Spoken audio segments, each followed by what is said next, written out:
ఈ మధ్య కాలంలో ఆన్లైన్ ఫుడ్ డెలివరీ యాప్స్ కు విపరీతమైన డిమాండ్ ఏర్పడుతోంది. ప్రస్తుతం దేశంలో ఫుడ్ డెలివరీ రంగంలో జొమాటో, స్విగ్గీ ఒకదాంతో ఒకటి పోటీ పడుతూ ఆఫర్స్ ని ప్రకటిస్తున్నాయి.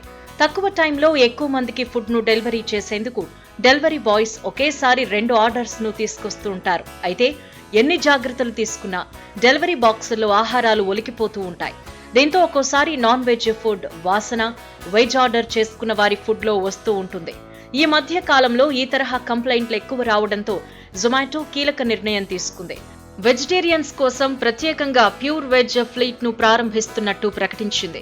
చాలా మంది ప్యూర్ వెజ్ రెస్టారెంట్ల నుంచి ఆహారాన్ని ఆర్డర్ చేసుకున్నా ఒక్కోసారి డెలివరీ చేసే సమయంలో వెజ్ నాన్ వెజ్ కలిసిపోతున్నాయి. దీంతో శాకాహారులను దృష్టిలో పెట్టుకుని ప్యూర్ వెజ్ ఫ్లీట్ ను తీసుకొస్తున్నామని జొమాటో సీఈఓ దీపిందర్ గోయల్ తెలిపారు. శాకాహారుల నుంచి వచ్చిన విజ్ఞప్తి మేరకే ఈ నిర్ణయం తీసుకున్నామన్నారు. అంతర్జాతీయంగా చూస్తే భారత్లోనే ఎక్కువ మంది శాకాహారులున్నారు. ఆహారం వండే విధానం, దాన్ని నిర్వహించడంపై వారొక స్పష్టమైన అభిప్రాయంతో ఉంటారు.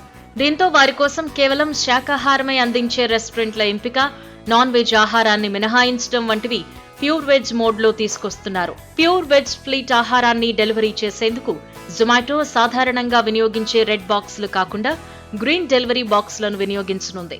ఇక ప్యూర్ వెజ్ ను తీసుకొచ్చే డెలివరీ బాయ్స్ కోసం గ్రీన్ కలర్ యూనిఫామ్ ను అందుబాటులోకి తీసుకొచ్చింది.